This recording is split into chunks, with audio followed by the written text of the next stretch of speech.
Hey YouTube, this is Parker, and this is an edition of how to be safe at the shooting range, getting ready the day before you go. And as you all know, I like to airsoft, and I have fun doing it, and it's pretty fun. Buy some pretty good guns, but I also like to shoot real guns when I can. But I like to do it safe because it's not worth dying or hurting someone over. So be safe. Don't wear this. This is not eye protection. Don't wear your aviators or your Ray-Bans to the freaking shooting range. They're not made to withstand shells hitting your face and little pieces, if they ricochet, hitting you. It's not made to do that.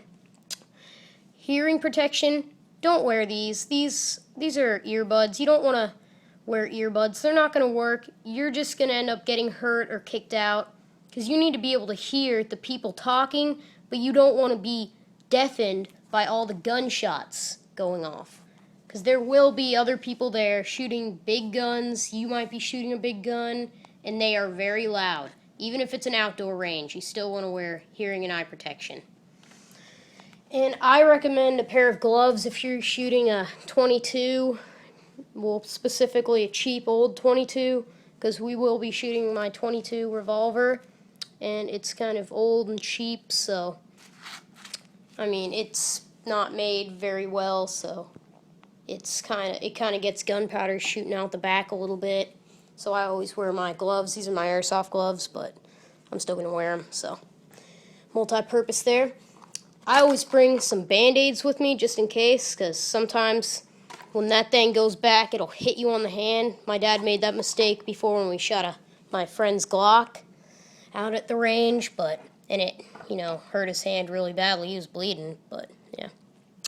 And I bring a lock to put on my gun case, which I have both guns in this gun case. It's just I have an extra case for my pistol, because when you're at the range checking out, you have to take that out and tell them what you have and everything, and they have to make sure it's okay. 2 keys, always be safe just in case you lose one and one breaks. Always bring a knife with you. You never know if your gun's going to get jammed, and you don't want to have to bring all kinds of stuff to unjam it, like a gun cleaning kit. So I bring a knife with me. This is my Kershaw Spring Assist. It is a leek knife. That's what it's called, a leek knife or something. I've got my scope on here. This, by the way, is a 7.62 by 39 millimeter rifle. It's my gun. My dad bought it for me 2 years ago for my birthday. It's pretty nice. I really like it. Got it at a pawn shop. It was a great price though, and barely ever used. You can tell if you ever take the bolt out to clean it, because you can see the bolt's got barely any wear and tear on the firing pin mechanism at all. But to be safe, wear the real eye protection. Get some real shooting glasses. I'm wearing these. These are pretty good shooting glasses. Had them for a long time, so they're pretty good. Real hearing protection. I'm using these because these are a lot better. I don't really like the things you put in your ear, the little buds, because I just don't like them. They don't work enough for me, so I wear full head stuff. So I usually bring 2 pairs of binoculars. You should at least bring 1 if you're going to go to the range shooting long-range targets, which I am going to be shooting, because I want to work on my accuracy a little bit with my rifle.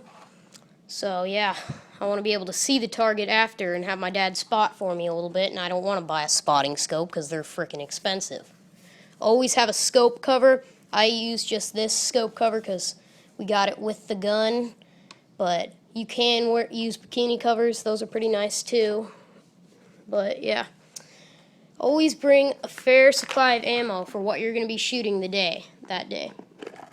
I am going to be shooting these 7.62s out of my rifle, and just some .22 Remingtons out of the pistol, and those are hollow point Remingtons. They're very cheap, so not anymore. At least we got that a couple years ago.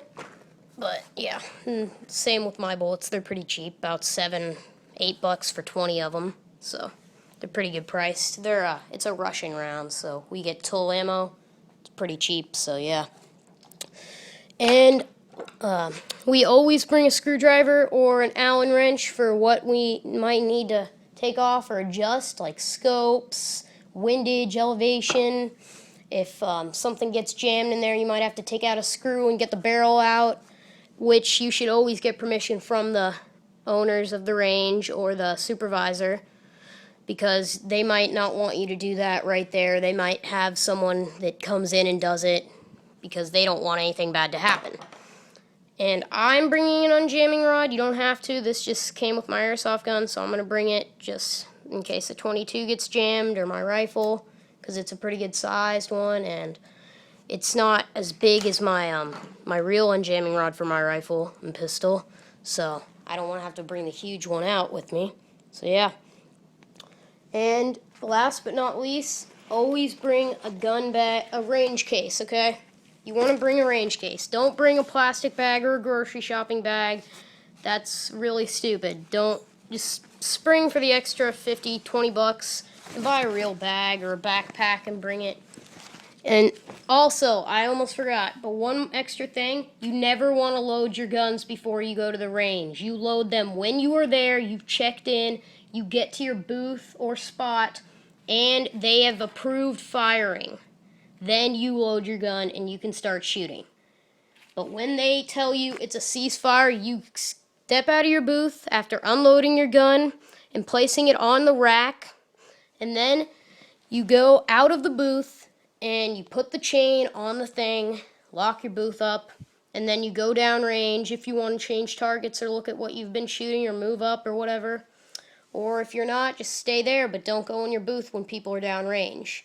You will get kicked out and they will yell at you for that, and you probably won't be allowed back to the range. But yeah, guys, this is Parker with his shooting range safety tips.